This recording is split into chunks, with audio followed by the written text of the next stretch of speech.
આજની ધર્મકથા. પ્રણામ.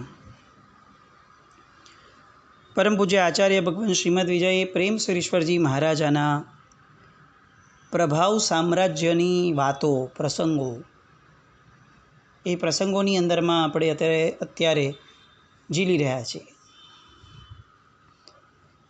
કોલ્હાપુરની અંદરમાં સાહેબની નિશ્રામાં વિશાળ પાયા પર ઉપધાનનું આયોજન થયું હતું.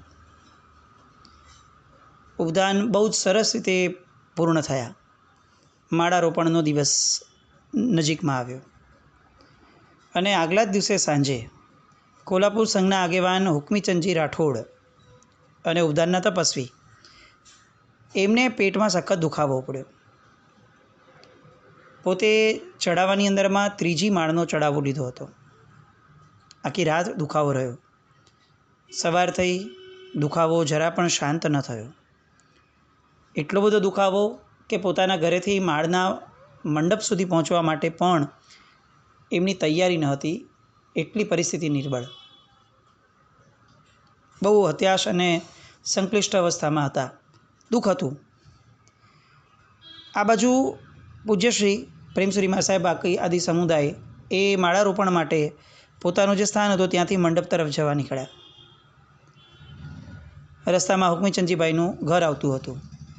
કેટલાક લોકોએ સાહેબને જાણ કરી ઓન ધ વે કે સાહેબ પરિસ્થિતિ આવી છે અને હુકમીચંદજી આજે માળા રોપણના પ્રસંગમાં આવી નહીં શકે. એમની પોતાની માળ છે તેમ છતાં પણ નહીં આવી શકે. સાહેબે કીધું એમ કેવી રીતે હોઈ શકે? ચાલો, રસ્તામાં જ ઘર આવતું હતું, એમના ઘરે ગયા. પ્રેમસુરી મારે સાહેબ ઘરમાં અંદર ગયા અને જેવા સાહેબને જોયા એટલે આટલા દિવસથી જેમનું સાનિધ્ય માત પિતા તરીકે ગણી અને માણ્યું હતું, જેમની નિશ્રાના કારણે પોતાના જીવનમાં કંઈક કેટલા આંતરિક ચમત્કારો જેમણે અનુભવ્યા હતા, એવા હુકમીચંદજી આ ઉંમરે પ્રેમસુરી મારા સાહેબને જોઈ અને પોતાની જે વિકટ પરિસ્થિતિ ઊભી થઈ છે કર્મના ઉદયે, એ પરિસ્થિતિને કારણે એમના ચરણોમાં માથું ઢાળી અને રડવા લાગ્યા. સાહેબ માળ પહેરવાના વર્ષોથી અરમાન સેવ્યા હતા, પણ એટ ધ સેમ ટાઈમ સાહેબ પીડા એવી છે કે આ માળ પહેરી શકાય એવું મને જરા પણ લાગતું નથી. પ્રેમસુરી મહારાજ સાહેબ એ સમયે એ હુકમીચંદજી ભાઈને બહુ પ્રેમથી માથે હાથ ફેરવતા કહે છે કે ચિંતા નહીં કરો, હું મારા હાથેથી તમને માળ પહેરાવવાનો છું. ચાલો ઊભા થાઓ. હુકમીચંદજી ભાઈ તો તૈયાર જ નથી ઊભા થવા કે સાહેબ મારી તો પૂરેપૂરી ઈચ્છા છે, પણ સાહેબ મારી શક્તિ જ નથી, હું કઈ રીતે ઊભો થાઉં? અને ત્યારે પ્રેમસુરી મારા સાહેબ કહે છે કે ઊભા રહો, હું તમને વાસક્ષેપ કરું છું. અને સાહેબે મંત્રિત વાસક્ષેપ એમના મસ્તકે મૂક્યો. વાસક્ષેપ મૂક્યાની કદાચ 1 મિનિટ પણ નહીં થઈ હોય અને હુકમીચંદજી ભાઈ પોતે પોતાની રીતે ઊભા થયા, ગુરુ મહારાજને વંદન કર્યા અને વંદન કરીને સાહેબે કીધું કે સાહેબ ચાલો. બધા લોકો એકદમ અવાચક બની, હતપ્રભ બની અને આ દ્રશ્ય જોઈ રહ્યા છે કે જે વ્યક્તિ ગઈકાલથી ઊભા થવા માટે સક્ષમ નહોતા, એ એવી રીતે વર્તન કરી રહ્યા છે કે જાણે કંઈ થયું જ નથી. અને તરત હુકમીચંદભાઈને બધાએ પૂછ્યું કે શું થયું? તો કે મારો દુખાવો કમ્પ્લીટ ગાયબ થઈ ગયો છે, હું એબ્સોલ્યુટ નોર્મલ સ્થિતિમાં છું અત્યારે. સાહેબની કૃપાથી બધું જ એટલું સામાન્ય છે કે હવે મને એવું લાગે છે કે મારે હવે જે જૂનું જે પણ સમય ગયો એનો વિચાર્યા વગર તાત્કાલિક આ માળના પ્રસંગ માટે વહી જવું જોઈએ. અને એટલે જ ઘરના બધા તમે લોકો હવે માનસિક રીતે સ્વસ્થ થઈ જજો. બધું જ સાહેબની કૃપાથી હેમથેમ છે અને એમણે સુવિશુદ્ધ ચારિત્રનો આ પ્રભાવ ગણી પ્રેમસુરી મહારાજના, અને એમણે ત્યારે સાહેબના હાથેથી માળ પહેરી. કેટલા લોકોના આવા કેટલા પ્રસંગોને આપણે સાંભળશું ત્યારે આપણને ખ્યાલ આવશે કે જેટલા મહાન પ્રેમસુરી મહારાજ સાહેબ થયા, કદાચ અપેક્ષાએ વધુ મહાન એમના એ ગુણો હતા કે જેના કારણે પ્રેમસુરી મહારાજ એ ધ પ્રેમસુરી મહારાજ સાહેબ કહી શકાય એ કક્ષાની અંદરમાં થયા. મહાપુરુષોના ચરિત્ર સાંભળતા સાંભળતા આપણે એ નથી વિચારવાનું કે મહાપુરુષો કેટલા મહાન હતા, એ ભાવ તો ચોક્કસપણે રહેવાનો, પણ ત્યાં અટકી નથી જવાનું. મૂળ એ સમજવાનું છે કે આ બધા વ્યક્તિઓએ જે ગુણોને સેવન કર્યું તે ગુણોનું સેવન આજે પણ હું કરી શકું એમ છું. અને આ ગુણોના સેવનથી જો આવા મહાપુરુષ થવાતું હોય તો મારે પણ આવા મહાપુરુષ થવું છે. જૈનનો દીકરો એ નિર્બળ વાતો ખાલી ન કરે કે બહુ સરસ જે કરે છે એની અનુમોદના આટલેથી અટકી જાય. એ જૈન કેવો? બધા કરે છે, હું કેમ નથી કરી શકતો, આવો વસવસો, અને સાથે હું કરીશ જ આવો સુપિરિયોરિટી પોઝિટિવ કોમ્પ્લેક્સ. આ એંગલથી જો આપણે દ્રષ્ટાંતો સાંભળશું તો એ દ્રષ્ટાંતો આપણા જીવનમાં કંઈક અસર કરી શકશે. નહીં તો ફક્ત 2 હાથ જોડી 2, 3, 5 મિનિટ માટે સારા શબ્દો બોલી અને અનુમોદનની ધારામાં રહી અને તરત છૂટા, પછી જાણે કોરા ધકાટ, કંઈ હતું જ નહીં એવા આપણે થઈ જશું.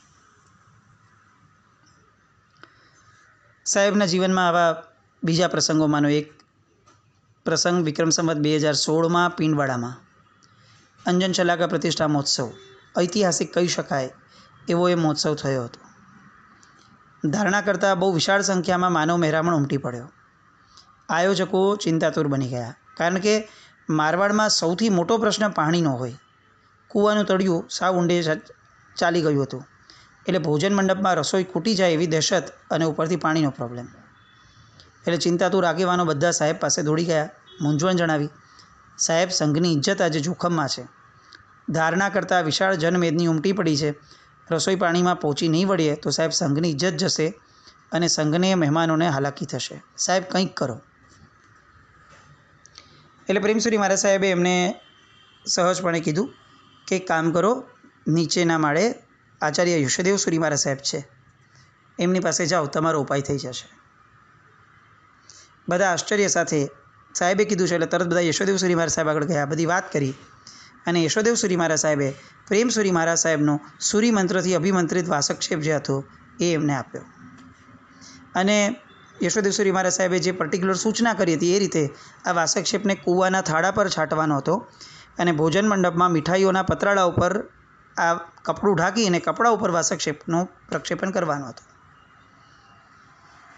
બસ, બીજું શું જોઈતું હતું?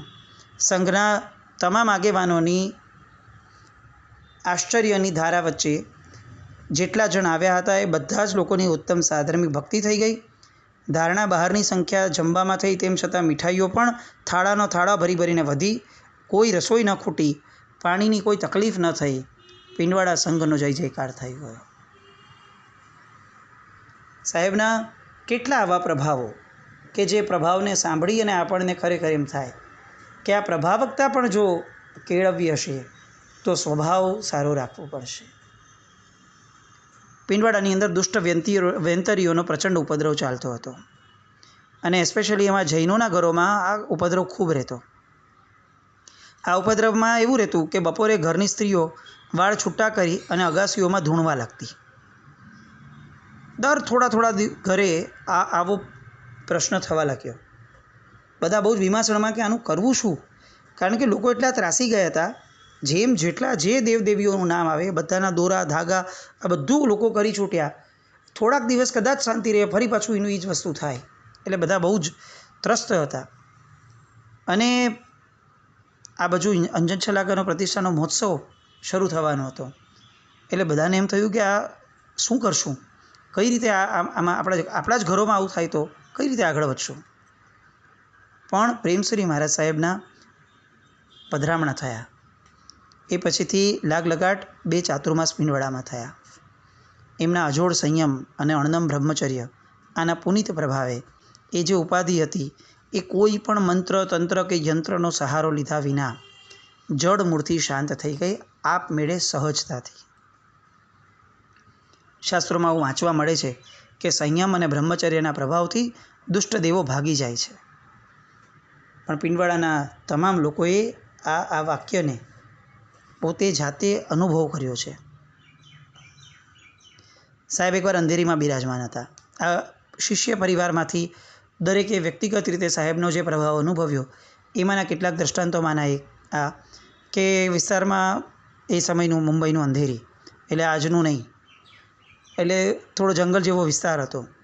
અને એકવાર સાહેબ અને એમના શિષ્ય ભાનુવિજયજી મહારાજ સાહેબ સ્થંડિલ ભૂમિ માટે બહાર ગયા અને સામેથી જ એક જંગલી કૂતરો ધસમસતો આવતો હતો. કૂતરો એટલો ભસે અને ભાગતો આવતો હતો કે એનો આક્રમક મિજાજ જોઈ અને પૂજ્યશ્રીને પણ એકવાર, ભાનુવિજયજી મહારાજ સાહેબને પણ એકવાર તો ડર લાગી ગયો કે હવે શું કરશો. અને ભાનુવિજયજી મહારાજ સાહેબની એકદમ બાજુમાં આવી ગયો અને હવે ભાનુવિજયજી મહારાજ સાહેબને એવું લાગવા લાગ્યું કે હવે તો આ 100% કરડી ખાશે. અને ત્યાં કૂતરાની નજર પ્રેમશ્રી મહારાજ સાહેબની નજર સામે મળી.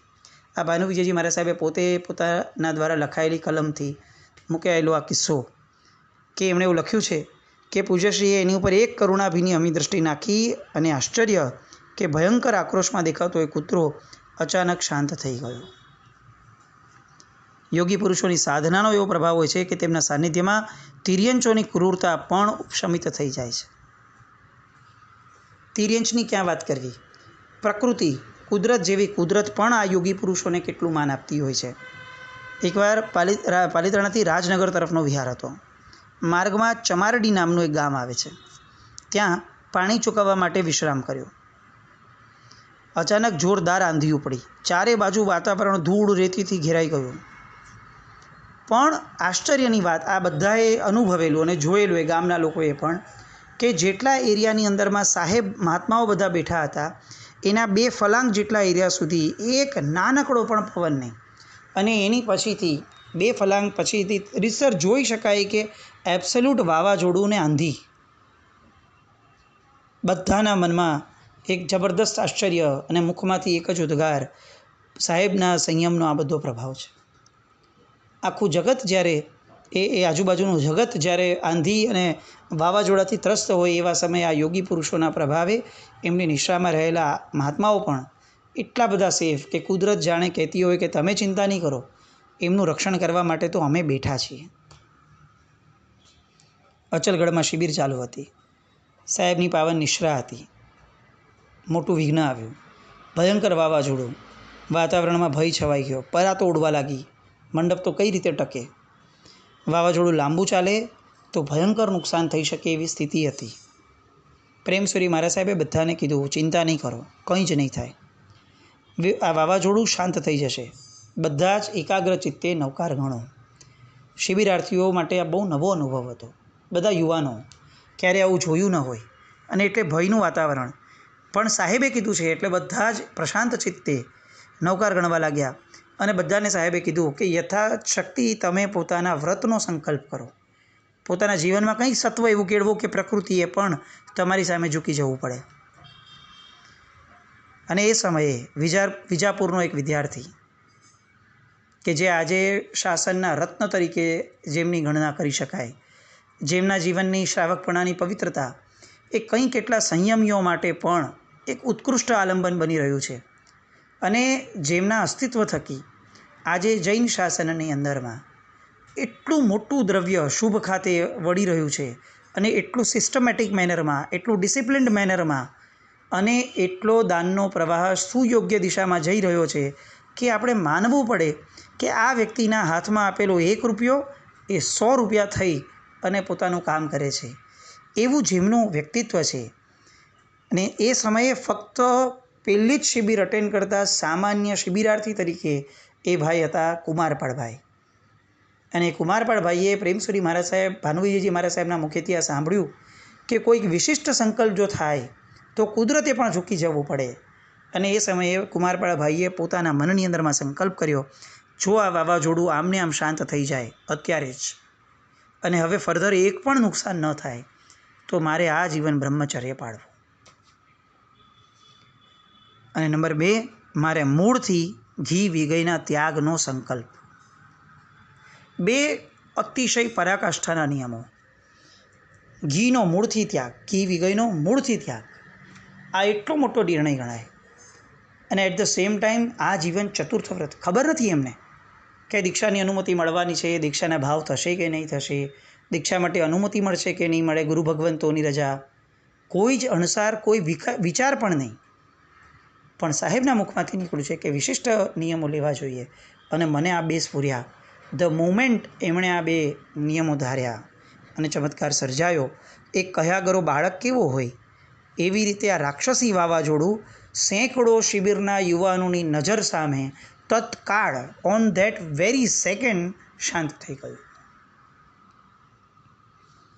સાહેબનું સુવિશુદ્ધ ચારિત્ર, સાહેબની આ શુભ પ્રેરણાઓ અને આ પ્રેરણાને ઝીલી અને કુમારપાળભાઈ વિશા એમણે ફોરવેલું અજબ ગજબનું સત્વ, અજબ ગજબનું. આપણે આપણી જાતને ત્યાં મૂકીએ, સેંકડો શિબિરાર્થીઓમાં આપણે પણ કંઈક સામાન્ય શિબિરાર્થીની જેમ નૌકાર ગણીને બેઠા હોત, એનાથી વધારે શું કર્યું હોત આપણે? મહાપુરુષો એમને નથી બનતા. એ સામાન્ય વ્યક્તિઓથી કંઈક અલગ વિચારે, કંઈક અલગ કરે, એ તો જ અસામાન્ય બની શકાય. આવી અસામાન્યતા જેમણે જેમણે કેળવી છે, કુદરતે એમને કંઈક વિશિષ્ટ બક્ષિસો આપી જ છે. આ પ્રેમસુરી મહારાજ સાહેબના એક જબરદસ્ત સુવિશુદ્ધ ચારિત્રનો પ્રભાવ, એનું એક આ દ્રષ્ટાંત. એક પ્રભાવ ઝીલ્યો હતો પૂજ્ય હેમરત્ન વિજયજી મહારાજ સાહેબ, જે પાછળથી હેમરત્ન સુરીશ્વરજી મહારાજા તરીકે એક શિબિરોના વગેરેના એક બહુ જ વિશિષ્ટ પ્રણેતા તરીકે શાહપુર માનસ મંદિર મુંબઈથી આગળ એની માનસ કલ્પના જેમના મનમાં થઈ હતી એવા હેમરત્ન સુરીશ્વરજી મહારાજા, એમના જીવનના શરૂઆતના સમયનો કેટલોક સમય ગયા પછીનો આ એક પ્રસંગ. એમને જૂની કામળી ચડી જવાથી નવી કામળી કાઢવાની હતી. જૂની કામળી ખરાબ થઈ ગઈ હતી, એટલે સવારે જીનાલય જવાના સમયે એમણે નવી કામળી લઈ અને મહારાજજી પાસે પહોંચી ગયા અને એમણે કામળી સાહેબને ઓઢાડી દીધી. પ્રેમસુરી મહારાજ, પોતાની કામળી ખરાબ થઈ ગઈ છે, હવે નવી કામળી પડેલી જ છે પોતાની પાસે, એ પહેરવાની જ છે, તો સામાન્યથી આપણે પોતે જ પહેરી લઈએ. પણ એવું નહીં. એમને આવો ભાવ થયો કે હું મારા ગુરુની ઉતરેલી કામળી વાપરું, એટલે પહેલાં મારે કામળી પહેરવાની છે, તો હું પહેલાં મારા ગુરુને પહેરાવું. એટલે એમણે તો પ્રેમસુરી મહારાજને કામળી ઓઢાડી દીધી. સાહેબ શિષ્ય પરિવાર સાથે દેરાસર પધાર્યા. 1 કલાક ભક્તિ ગુંજન વગેરે ચાલ્યું. દેરાસરથી પરત ફર્યા અને પ્રેમસુરી મહારાજે એ કામળી હેમરત્ન વિજયજી મહારાજ સાહેબને પાછી આપી. હેમરત્ન મહારાજ સાહેબે હાથમાં લઈ એ કામળી અહોભાવથી મસ્તકે અડાડી અને એ દિવસે કામળી ઓઢવાનો પછી તો કંઈ બહુ ખાસ પ્રસંગ નહીં આવ્યો, પણ રાત્રે એ જ કામળી ઓઢી, એ કામળીમાં જાણે રત્નકંબલ હોય એવા અહોભાવપૂર્વક એમને કામળીને સેવી અને રાત્રે એ ઓઢીને સૂઈ ગયા. એ અરસો એવો હતો કે છેલ્લા 20-25 દિવસથી હેમરત્ન વિજયજી મહારાજ સાહેબ કોઈ અજ્ઞાત બીમારીથી પીડાતા હતા. તાવ ઉતરે જ નહીં, જરાક ઉતરે દવાથી તો પાછો ચડે, અને ઉતર ચડની અંદરમાં ઉતર બહુ ઓછી ને ચઢે બહુ જ વધારે. એટલે લગભગ 20 દિવસથી આ ક્રમ ચાલતો હતો. રિપોર્ટ્સ બધું કઢાવ્યું હતું, પણ કંઈ પકડાતું નહોતું. રાત્રે આવા અહોભાવપૂર્વક પોતે એ કામળી ઓઢીને સૂઈ ગયા. સવારે જાગ્યા અને ત્યાર પછીથી તાવ વગેરે જેટલી પણ બીમારીઓ એમના દેહમાં હતી, આ બધી જ બીમારીઓ ગાયબ. પુણ્ય પુરુષના પવિત્ર દેહને સ્પર્શેલા પરમાણુઓની અંદરમાં વિષય કશાયના ભાવ રોગને પણ દૂર કરવાનું સામર્થ્ય હોય, તો એટ ધ સેમ ટાઈમ શરીરના રોગોને પણ દૂર કરવાનું સામર્થ્ય હોય ને હોય જ. પૂજ્ય પ્રેમસુરી મહારાજ સાહેબ, કેટલી વાતો કરવી એમની. એમના જીવનમાં 9 વાળથી પરિશુદ્ધ એવું બ્રહ્મચર્ય એટલું જોરદાર હતું કે એમની માટે એવું કહેવાય છે કે પ્રેમ નામની ઔષધિ ખરા ભાવથી જે ખાય. આવું બોલે મહાત્માઓ પણ, અને કેટલાક લોકો પણ આવું બોલતા કે વિકાર નાશક તરીકેનો મહામંત્ર જોઈતો હોય તો પ્રેમસુરી મહારાજ સાહેબનું નામ લેવાનું. અક્ષીર ઔષધના સેવનથી જેમ તાવ કે બીમારીઓ મૂળથી જાય, એમ લોકોના કામ વિકાર ફક્ત પ્રેમસુરી મહારાજ સાહેબના નામ સ્મરણથી ઉપશાંત થઈ જતા. આ પ્રયોગ આપણે પણ કરી શકવા જેવો છે. આપણા જીવનમાં જ્યારે પણ આપણને એમ લાગે કે કોઈ એક વિષયનો વિકાર, કોઈ એક વિષયનું ઘેલછા, એનું ગાંડપણ આપણા જીવનમાં ઉતરતું જ નથી. આપણને ખબર છે કે આ આદત ખોટી છે, આ ક્રિયા ખોટી છે, આ વસ્તુ નથી કરવા જેવી, અહીંયા જવા જેવું નથી, અને તેમ છતાં આપણે આપણી જાતને રોકી ન શકતા હોઈએ, તો આ પ્રયોગ આપણે પણ કરવો જોઈએ. સરસ મજાની આંખ બંધ કરી અને જ્યારે શાંતિનો સમય છે, જ્યારે કોઈ વિકાર નથી સતાવતા, એવા સમયે 7 નૌકાર ગણી પ્રેમસુરી મહારાજ સાહેબનું નામ સ્મરણ કરી એ મંત્રને આપણે સતત જાપમાં અજપા જાપની જેમ જેટલો આપણી આગળ સમય છે એટલા સમય પૂરતો જો જાપ કરીએ, આપણે પોતે પણ અનુભવશું. આપણે ઘણી બધી વાર આવું આગળના મહાત્માઓ આગળથી સાંભળવા મળતું કે મહાત્માઓમાં પણ ક્યારેક આવો નબળો વિચાર આવી જાય ને કંઈ, તો એ લોકો પૂજ્ય પ્રેમસુરી મહારાજ, પૂજ્ય કૈલાસ સાગર મહારાજ સાહેબ આવી બધી વિભૂતિઓના નામ લેતા અને એમ કહેતા કે આ બધી વિભૂતિઓના નામસ્મરણ માત્રથી વિષયના વિકારો એ શાંત થઈ જાય. આવા પ્રયોગો આપણે પણ કરવા જોઈએ. સાહેબનો આવા પ્રયોગોના પ્રભાવથી કેટલીક વિશિષ્ટ ઉપલબ્ધિઓ પણ લોકોએ જીવનમાં અનુભવેલી, જેમાંની એક હતી નિપાણીના ચાતુર્માસમાં. દત્તાત્રેય ગણપતભાઈ નામના એક વ્યક્તિ, અજૈન મરાઠી, સાહેબના પ્રવચનમાં આવ્યા, સત્સંગ કરે. જ્યાં પણ સાહેબ હોય ત્યાં જાય અને એમના ધર્મપત્ની ચંગાબાઈ એમને પણ સાથે લઈ જાય. સાહેબના સત્સંગના પ્રભાવે આ જીવન સમ્યક્ત મૂળ 12 વ્રતનો એમણે સ્વીકાર કર્યો. ફરી પાછા સાહેબ પાસે જવાનું થયું અને સાહેબે એ સમયે શત્રુંજયનો મહિમા સંભળાવ્યો. તો એમણે ભીષ્મ પ્રતિજ્ઞા કરી કે જ્યાં સુધી શત્રુંજયની યાત્રા ન થાય ત્યાં સુધી ઠામ ચોવ્યાર આંબિલ કરવા, અને એમણે કર્યા.